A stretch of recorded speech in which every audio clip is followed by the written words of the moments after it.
Tuhan, seperti pujian yang kami naikkan, biarlah itu juga mencerminkan hati kami ya Tuhan. Jiwa kami, hati kami haus akan firman-Mu. Tantangan kehidupan yang kami jalani setiap hari membuat kami semakin kering. Dan kami butuh disegarkan oleh kebenaran firman-Mu ya Tuhan. Biarlah pada pagi hari ini Engkau boleh menolong setiap kami agar kebenaran firman-Mu boleh menyirami hati kami, memberikan kesejukan, kesegaran kepada hati kami, jiwa kami yang haus. Kami menyerahkan untuk pemberitaan firman Tuhan pada hari ini ke dalam tangan-Mu. Di dalam nama Tuhan Yesus, kiranya Roh Kudus-Mu yang boleh berkarya atas kehidupan kami. Amin. Shalom, selamat pagi Bapak Ibu Saudara yang dikasihi di dalam Tuhan. Mengucap syukur kita hari ini boleh memasuki Minggu Prapaskah yang pertama. Dan seperti yang disampaikan di awal tadi, kita memasuki Minggu Prapaskah. Dan sepanjang Minggu Prapaskah ini kita akan merenungkan satu tema tentang kasih Allah. Tema ini masih menyambung, masih berkaitan dengan tema Natal kita, God of Love. Allah yang penuh kasih. Kita akan merenungkan bagaimana kasih Allah tersebut akan mendorong kita untuk semakin kita mau rindu untuk mengenal Dia. Tetapi juga bukan hanya kita tahu secara pikiran, kognitif kita, tetapi juga kita mau didorong untuk menyatakan kasih tersebut kepada sesama. Dan pengenalan akan firman Tuhan yang itu akan mendorong kita dan disusun oleh tim hamba Tuhan ke dalam sebuah tema khotbah. Tema khotbah yang mendorong kita untuk belajar tentang dasar-dasar pengajaran Kristen. Jadi sepanjang minggu-minggu masa Prapaskah ini kita akan mendengar khotbah-khotbah doktrinal.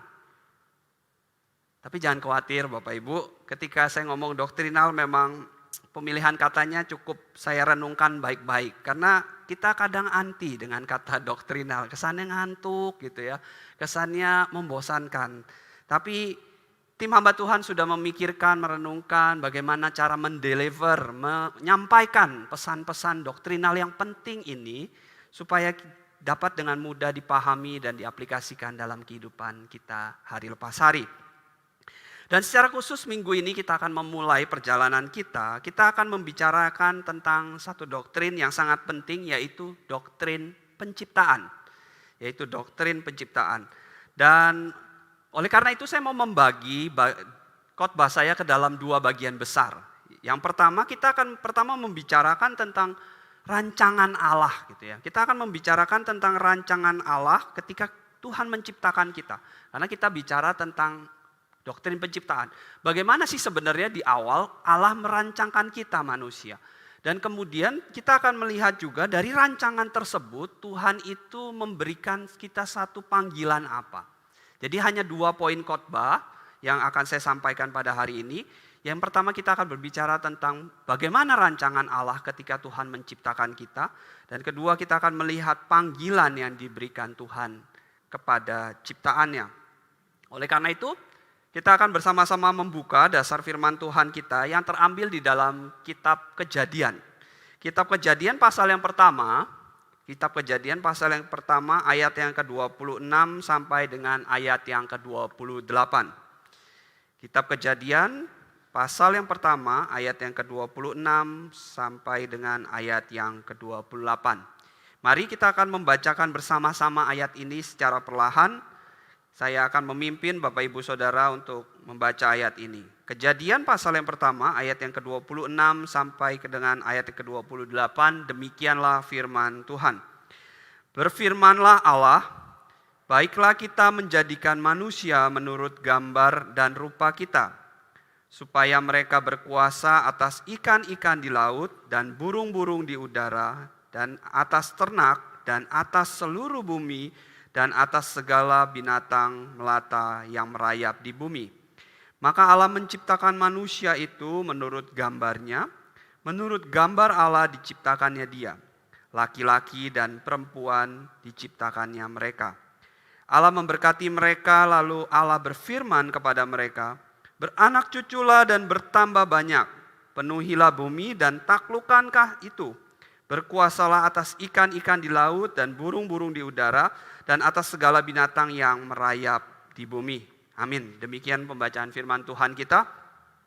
Bapak Ibu yang mengikuti program baca Alkitab atau dengar Alkitab satu hari satu pasal pasti sudah familiar dengan bagian ini. Kita baru saja melewati pembacaan atau mendengarkan kitab Kejadian baru beberapa hari lalu. Dan sekarang kita sudah sampai ke kitab Keluaran. Dan pada bagian ini secara khusus ayat yang ke-24 sampai 31 itu berbicara tentang bagaimana kisah penciptaan di hari yang ke-6. Kalau kita baca di ayat ke-24 secara konteks sampai dengan ayat ke-31, kita bisa melihat ayat ini berbicara tentang kisah penciptaan di hari yang ke-6. Di mana Allah menciptakan, di situ dikatakan ada makhluk hidup, binatang darat, ada manusia, juga ada tumbuhan. Di situ kita bisa melihat bagaimana Allah menciptakan makhluk hidup dan manusia. Dan meskipun diciptakan di hari yang sama, gitu ya, kita bisa melihat bahwa manusia memiliki keunikan, memiliki perbedaan, dan Tuhan dikatakan menjadikan manusia menurut gambar dan rupanya. Dan apa yang dimaksud oleh Alkitab, oleh Allah ketika ia berkata bahwa menciptakan manusia berdasarkan gambar dan rupanya. Dan saya coba memikirkan ilustrasi terbaik apa yang bisa saya sampaikan untuk diberikan kepada Bapak Ibu untuk menjelaskan bagian ini. Dan saya menemukan sebuah karya lukisan Bapak Ibu. Sebuah karya lukisan dari pelukis abad ke-15 akhir bernama Michelangelo. Michelangelo ini merupakan pelukis di akhir abad 15. Dan lukisan ini berjudul Creation of Adam, penciptaan manusia. Dan lukisan ini merupakan salah satu dari lukisan atap. Ya, jadi lukisan ini dilukis di atap ya, di plafon sebuah kapel bernama Cappella Sistina yang ada di Vatikan, Italia. Jadi Bapak Ibu sekarang kan pandemi udah berakhir, mungkin ada yang mau berkunjung ke sana memperhatikan ya, silakan ya. Saya akan coba menjelaskan bagian ini. Gambar ini merupakan salah satu saja dari sekian banyak gambar yang ada di atap Cappella Sistina ini. Dan lukisan ini dikerjakan selama 4 tahun, kurang lebih antara tahun 1508 sampai 1512 oleh Michelangelo. Dan lukisan ini benar-benar mengambil, terinspirasi dan menggambarkan kisah di dalam Kejadian pasal 1 ayat yang ke-26 sampai 27. Mari kita perhatikan bersama-sama bagaimana pelukis ini coba menggambarkan, menafsirkan ayat ini. Kalau kita lihat ada 2 tokoh utama di situ, ada 2 objek utama yang digambarkan di sisi kiri yang di bawah dan sisi atas. Itu menggambarkan bagaimana Allah dan manusia, Allah sang pencipta dan manusia. Dan digambarkan di situ bahwa Allah sang pencipta dan manusia itu memiliki pose yang saling bercerminan, ya kan? Saya coba ngezoom sedikit ya, saya coba bagi. Nah, kira-kira saya coba bagi 2. Gambaran pose dari sang pencipta dan manusia itu seperti bercerminan, ya kan? Membentuk satu pose yang hampir serupa, tetapi tidak identik Bapak Ibu. 2 gambar ini menggambarkan pose yang serupa tetapi tidak identik. Kalau kita perhatikan lebih detail, pelukis ini menggambarkan dengan sangat baik bagaimana Allah sang pencipta ini digambarkan bertindak atau lebih aktif ketimbang manusia. Kalau kita lihat manusia itu kan dari pose tangannya, dari bentuk tubuhnya juga kelihatan lebih pasif, lebih santai. Sementara Allah digambarkan itu lebih dari gambar guratan ototnya, tangannya, itu semua kelihatan lebih aktif. Hal ini bisa disimpulkan bahwa penciptaan itu, penciptaan manusia adalah sebuah inisiatif dari Allah. Allah lah yang berinisiatif, yang memulai, yang menciptakan manusia. Ini adalah karya yang Allah ciptakan. Makanya digambarkan pada bagian ini Allah begitu aktif gitu ya. Begitu maju ke depan dalam posenya, semua otot-otot yang digambarkan. Allah digambarkan sangat aktif di bagian ini. Dan ini menggambarkan bahwa penciptaan itu adalah sepenuhnya karya yang diinisiasi, dimulai oleh Allah sendiri. Allah lah yang memulai segala penciptaan, termasuk penciptaan manusia. Selanjutnya ada seorang penafsir yang mencoba menafsir gambar ini juga dari sisi latar belakangnya Bapak Ibu. Saya kembali ke gambar sebelumnya. Dia coba melihat bukan hanya objek utamanya, tapi melihat latar belakang dari gambar ini, dari objek utama. Dan coba melihat bahwa Allah ini berada dalam sebuah objek atau latar belakang yang menyerupai seperti otak manusia. Ya, jadi penafsirannya seperti itu ya. Jadi Allah ini berada di sebuah latar belakang yang menyerupai otak manusia. Terlebih katanya posisi Allah itu berada di dalam sistem limbik katanya. Saya tidak tahu secara pasti, tetapi sistem tersebut adalah merupakan pusat otak manusia yang paling kreatif. Sistem tersebut. Dan Allah ditempatkan di bagian otak paling atas. Sementara tangannya itu keluar dari bagian korteks prefrontal. Kalau saya juga kurang tahu, saya hanya mengutip istilah-istilah ini. Tapi korteks prefrontal ini dianggap sebagai bagian otak yang dimana di situ ada kreativitas manusia, ada perasaan, ada emosi di dalamnya. Penafsiran ini bukan berarti bahwa Allah itu diciptakan berdasarkan imajinasi manusia atau kreativitas manusia.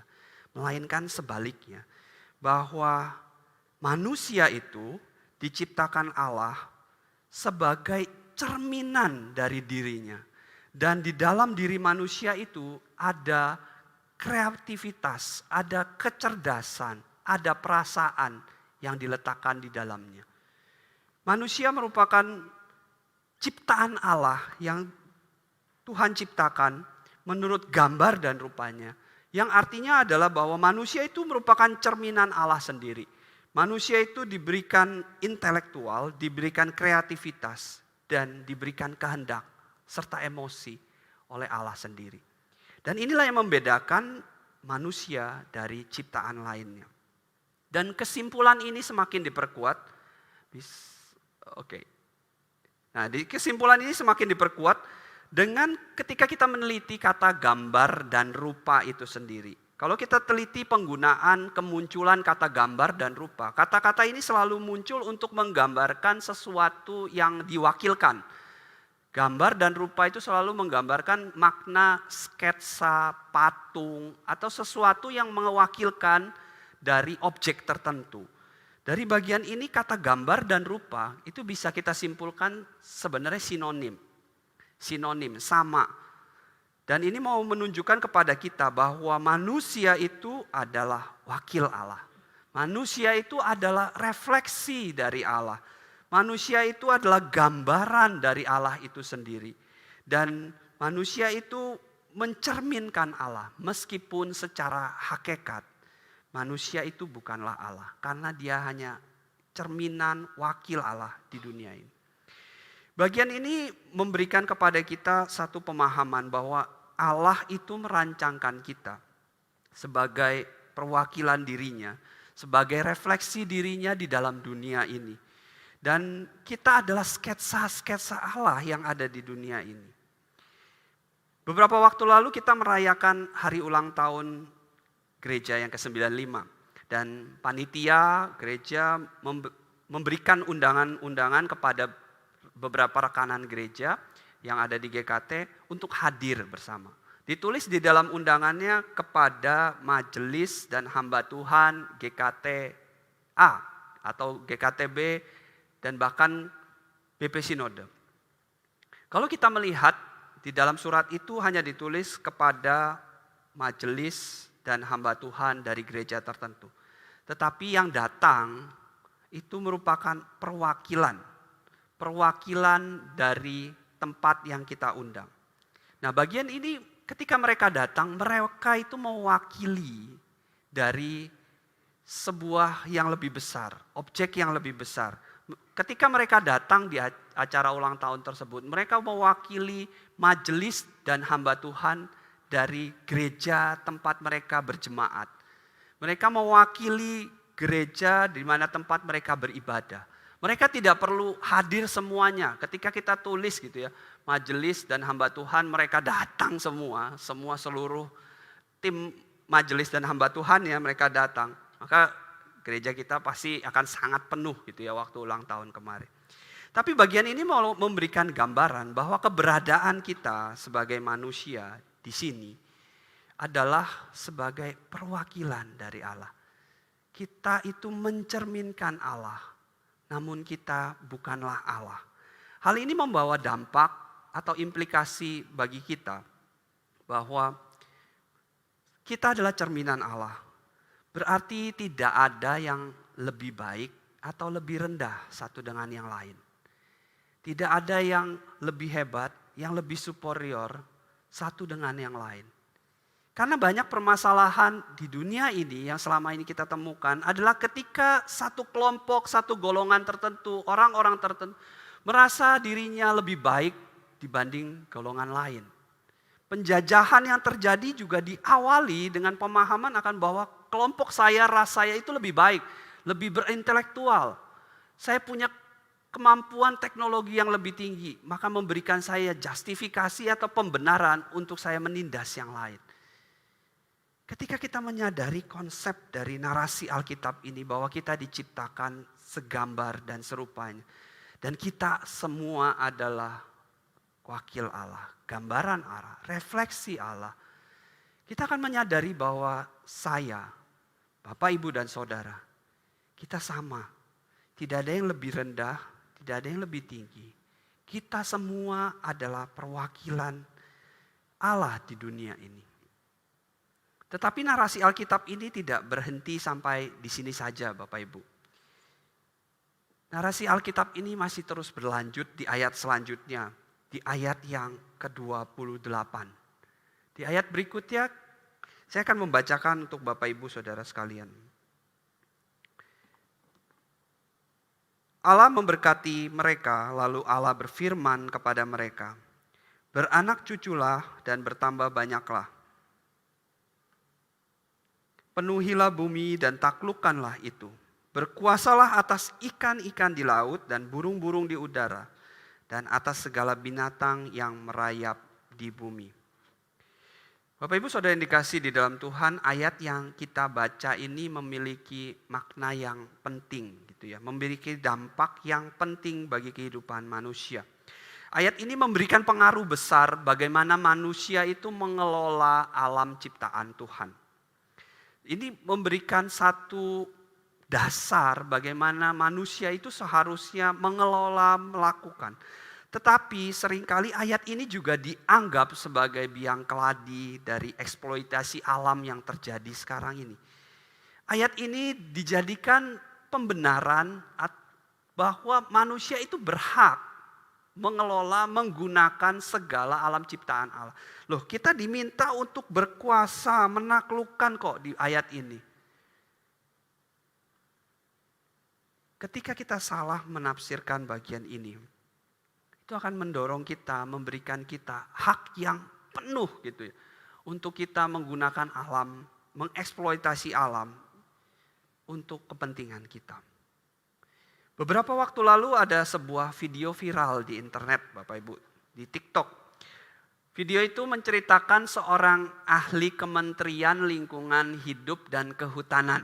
Ya, Menteri LHK, ya, staf ahli Kementerian Lingkungan Hidup dan Kehutanan, di mana staf ahli tersebut disebut marah-marah juga enggak ya, mungkin ngomong dengan nada tinggi.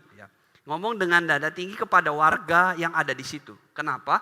Karena warga yang ada di situ itu berencana mau membunuh dan menyiksa gajah-gajah.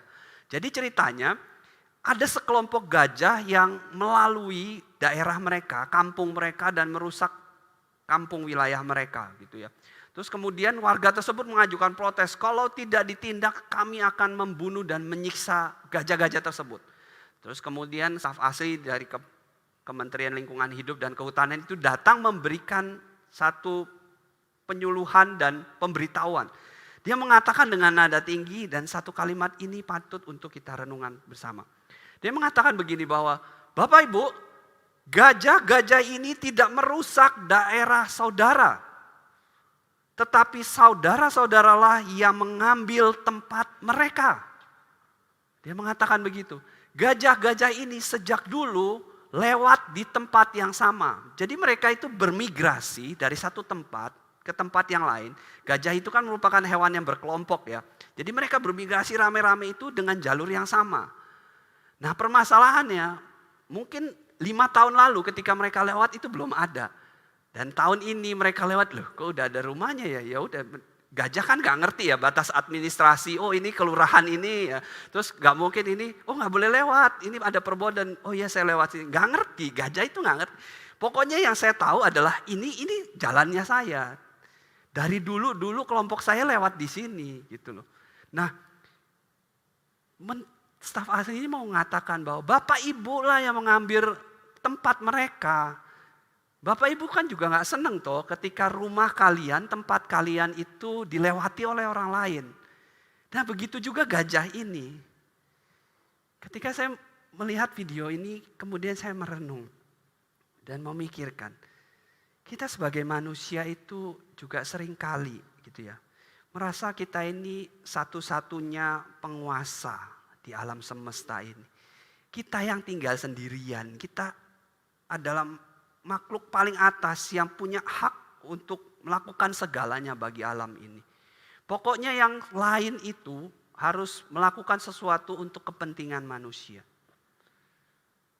Bapak Ibu, mari saya mengajak kita semua untuk benar-benar kita merenungkan ayat di 28 ini.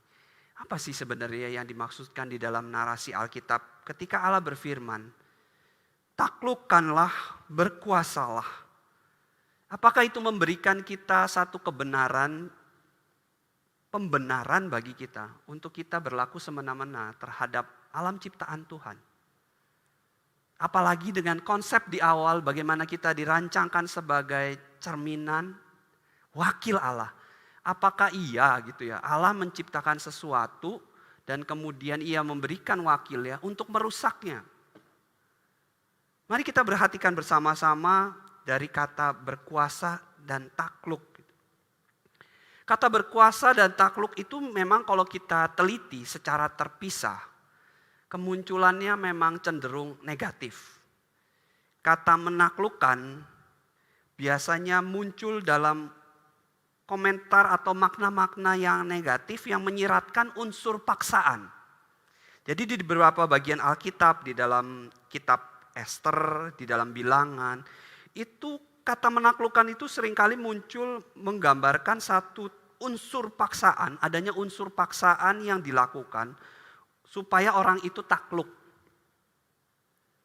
Nah, sementara kata berkuasa mungkin muncul dalam beberapa bagian Alkitab dalam nuansa negatif, tetapi juga ada makna yang positif.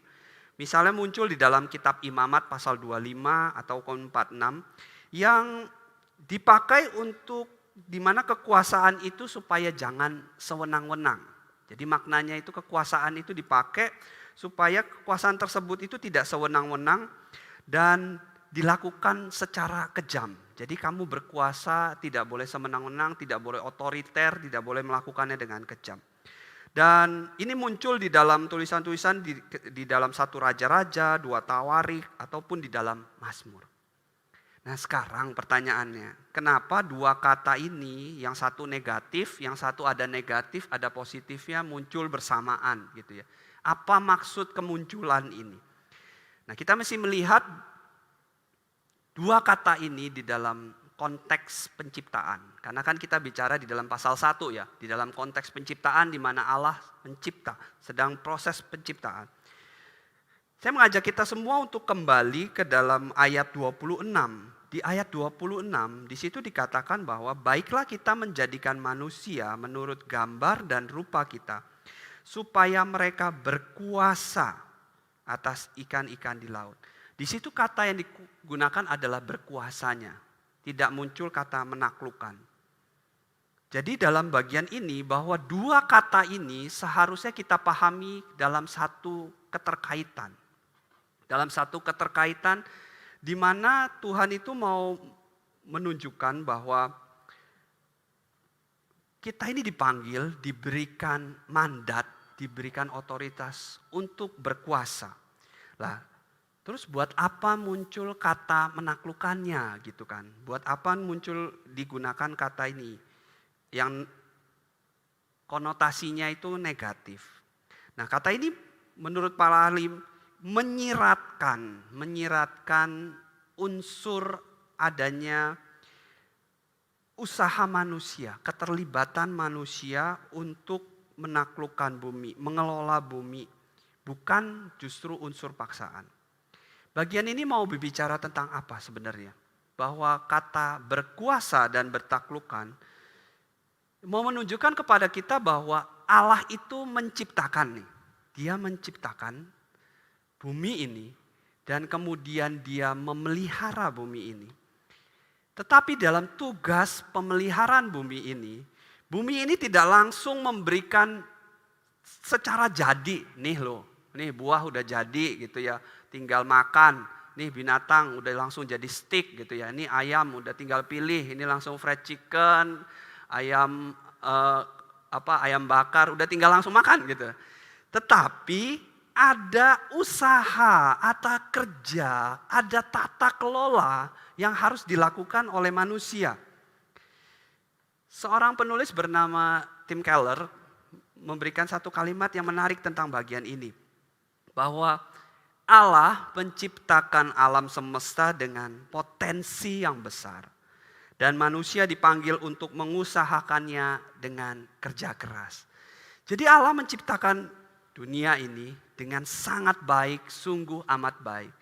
Dan kerja Allah masih berlanjut di dalam tugas pemeliharaannya, providensianya.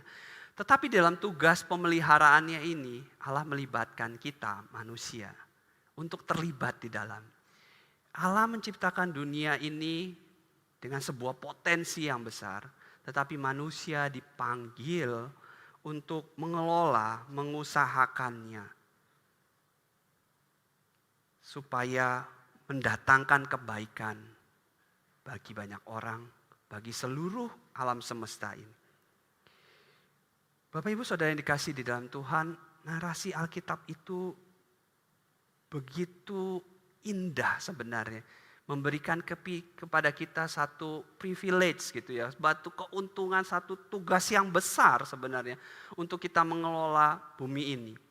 Manusia itu diciptakan sebagai wakil Allah untuk mengusahakan atau bekerja atas alam ciptaannya untuk mendatangkan kebaikan bagi semua. Kita itu dipanggil untuk terlibat dalam karya pemeliharaan Allah, untuk mengelola alam ciptaannya, untuk mendatangkan kebaikan bagi semua. Namun pada kenyataannya kita lihat Bapak Ibu, bahwa seringkali gitu ya, tugas dan panggilan kita untuk bekerja ini menjadi bergeser ya, menjadi bergeser. Kalau kita lihat di dalam kehidupan kita sekarang, kita melihat pemahaman bahwa kerja itu sebagai satu ikatan, sebagai satu yang memaksa atau membuat orang menderita gitu ya. Kita itu diajarkan satu pemahaman bahwa nanti ketika di surga sana gitu ya, ketika kita sudah bersama-sama, kita akan terbebas dari segala ikatan ini gitu ya. Ini pekerjaan ini adalah sesuatu yang memberatkan. Jadi kita punya konsep dan pemahaman bahwa usaha atau kerja yang kita lakukan itu adalah akibat dari kejatuhan manusia dalam dosa. Padahal sebenarnya di dalam narasi Alkitab kita, kerja itu udah ada sebelum manusia itu jatuh dalam dosa. Di dalam Kejadian pasal yang ketiga. Kerja itu udah menjadi rancangan, kerja itu udah menjadi DNA manusia gitu loh. Yang harus kita kerjakan. Dengan konsep bahwa nanti kita akan santai, kita akan menikmati semua bersama dengan ketika kita sudah di sini. Itu akan mendatangkan pemikiran konsep pada kita bahwa saya akan bekerja sampai satu titik dan kemudian saya akan pensiun dan semua saya akan santai. Karena saya menganggap kerjaan ini sebagai satu ikatan yang memberatkan saya. Yang mengikat saya. Saya bekerja supaya saya nanti bisa santai. Itu konsep yang diajarkan dunia, bukan? Saya bukan anti, Bapak Ibu, bukan anti untuk hidup kita bersantai. Karena di narasi berikutnya, kalau kita baca terus, pada hari yang ketujuh, Allah beristirahat, bukan? Allah itu merancangkan dengan baik siklus keseimbangan antara bekerja dan beristirahat. Semua dengan sangat baik. Tetapi di bagian ini saya mau menekankan bahwa kita dipanggil untuk kita mengusahakan untuk bekerja sebagai suatu sarana. Sebenarnya pekerjaan yang kita lakukan, segala hal yang kita lakukan, itu adalah sebuah sarana. Pekerjaan itu sarana untuk membuat kita berguna bagi sesama. Bukan hanya untuk diri kita sendiri. Pekerjaan itu justru akan membawa kita untuk semakin mengenali dan mengembangkan talenta, bakat yang sudah Tuhan berikan kepada kita. Seorang bernama Dorothy Sayers dalam bukunya berjudul Why Work? Mengapa bekerja? Menuliskan satu kalimat yang sangat baik menurut saya. Dia berkatakan bahwa bekerja itu bukan sesuatu kegiatan untuk hidup. Tetapi bekerja itu adalah sesuatu yang untuknya orang hidup. Pekerjaan adalah ekspresi dan sarana seorang untuk mempersembahkan diri kepada Allah. Dia mau ngomong begini, dia mau mengcounter pernyataan atau pemahaman bahwa saya ini kerja supaya saya hidup, saya dapat uang supaya saya hidup. Gitu kan, pemahaman kebanyakan orang gitu. Saya kerja kenapa? Supaya saya bisa hidup gitu, supaya saya menghasilkan uang, supaya saya hidup. Tetapi kerja dalam makna Alkitab, saya bekerja itu karena saya hidup. Saya bekerja karena saya ini ciptaannya Tuhan, yang merupakan wakilnya Tuhan, yang dipanggil Dia untuk jadi pengelola alam ciptaan ini. Untuk itulah saya bekerja. Makna bekerja menjadi bergeser dari seharusnya karena dosa yang masuk ke dalam dunia ini.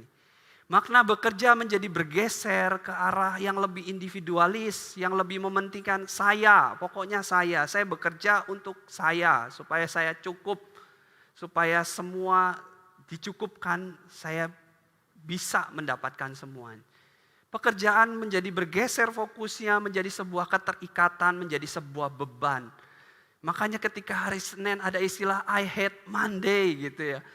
Karena kita menganggap kerjaan itu suatu sebagai beban gitu. Ada yang suka cita hari Senin, mungkin hamba Tuhan kali ya. Senin libur. Tapi ketika kita memahami ini prinsip yang harusnya kita coba kritisi. Sesuai gak sih sama Alkitab? Ketika kita tiap hari Senin kayak zombie, hari Senin lagi, kemudian udah mau menjelang hari Jumat seger gitu, wah udah mau weekend gitu ya. Terus senang-senang Sabtu, Minggu malam lemes lagi ya. Kerja lagi. Itu kita mesti pikirkan. Bahwa konsep bekerja kita itu mungkin tidak sesuai. Kita mungkin bekerja untuk tujuan hanya untuk hidup. Bukan karena kita hidup. Bekerja hanya untuk memenuhi kebutuhan kita. Hanya untuk kepuasan kita. Hanya untuk kita mencari satu pengakuan dalam diri kita. Hanya untuk mencari satu jabatan, apresiasi dari orang. Atau apapun. Makna bekerja sudah semakin bergeser. Tapi syukur kepada Allah, hari ini di Minggu Prapaskah ini, kita dibawa kembali untuk memikirkan satu doktrin yang penting di awal ini. Kita merenungkan tentang karya Kristus yang sudah dinyatakan melalui kehidupan, kematian, dan kebangkitannya. Yang sudah menebus kita. Bukan hanya menebus kita manusia, tetapi penebusan Kristus itu juga bersifat kosmik. Seluruh dunia ini ditebus, bukan hanya manusia saja yang diselamatkan, tetapi bumi ini seluruh isinya dipulihkan, termasuk pekerjaan kita. Pertanyaannya bagi kita, sudahkah kita menyadari, sudahkah pekerjaan kita ditembus oleh karya penebusan? Sudah tercover? Atau kita masih berpikir bahwa kerjaan yang berkaitan dengan panggilan itu cuma pekerjaan yang sifatnya rohani. Oh, kerjaan yang sifatnya panggilan itu yang jadi hamba Tuhan, yang jadi full timer di gereja, yang pelayanan, itu panggilan. Yang di luar itu bukan panggilan. Saya kerja untuk memenuhi kebutuhan saya. Mari Bapak Ibu, dari bagian ini, dari perenungan ini, saya mengajak kita semua untuk merenungkan bersama. Saya mau menutup khotbah ini dengan sebuah kisah dari istri saya sendiri gitu ya. Sepertinya Bapak Ibu tahu, istri saya adalah seorang desainer, visual designer ya. Jadi ketika dia lulus, dia langsung dapat pekerjaan di sebuah perusahaan furniture yang cukup ternama di Indonesia. Dia bekerja di sana. Perusahaan furniture itu mau mengembangkan pasarnya. Jadi mungkin karena beralih ditangani oleh generasi berikutnya. Generasi berikutnya anak-anaknya mau mengarahkan atau memperluas pangsa pasarnya ke area yang lebih luas, yaitu ke digital market ya, ke pasar digital. Jadi mereka membutuhkan seorang visual designer untuk merancangkan sebuah poster yang baik, publikasi yang baik, video yang baik dan segala macam untuk mempromosikan barang-barangnya, untuk menyasar konsumen milenial, Gen Z dan ke bawah yang baik, di mana mereka kalau berbelanja itu udah nggak ke toko lagi mungkin. Kalau mau belanja ya lihat di app, lihat di marketplace, di manapun. Gitu. Jadi arah visi itu sesuai dengan kemampuan dari istri saya, kemudian istri saya masuk dan bekerja selama beberapa tahun di sana. Sampai di satu titik dia bekerja dengan sangat baik, dia juga cukup disayangi oleh pimpinan perusahaan.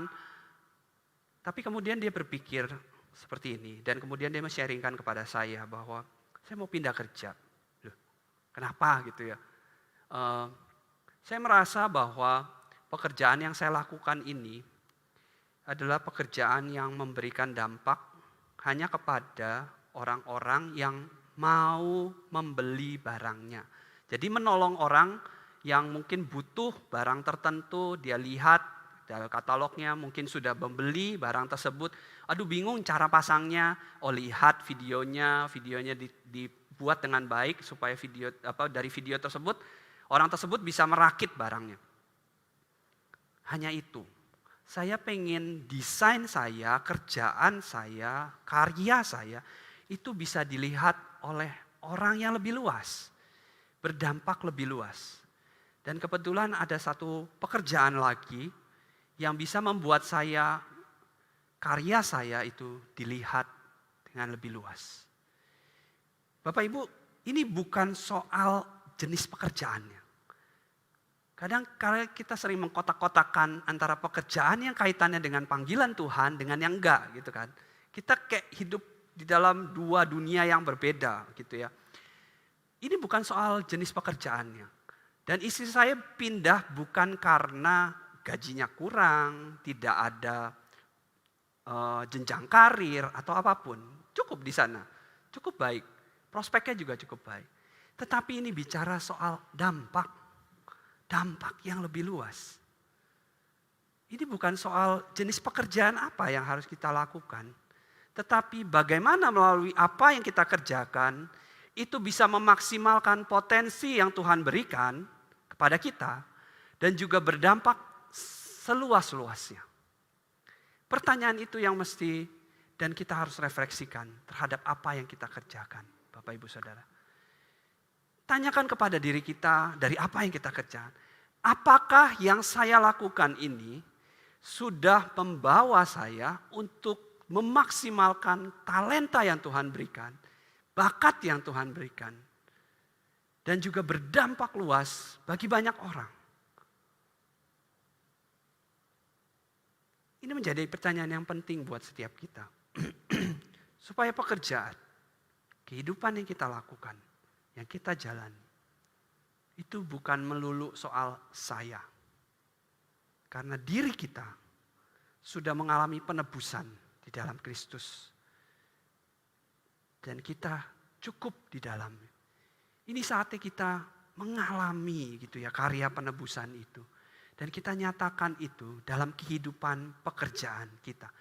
Apapun yang Bapak Ibu kerjakan saat ini. Bapak Ibu sebagai pengajar, sebagai wira swasta, sebagai profesional, sebagai ibu rumah tangga, sebagai pedagang, atau apapun.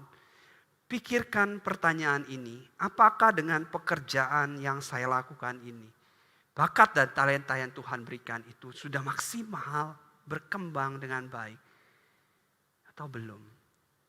Atau saya juga justru memikirkan pragmatis banget. Pokoknya kerjaan ini saya lakukan ya karena duitnya banyak gitu loh. Maksudnya gak sesuai passion saya gitu ya.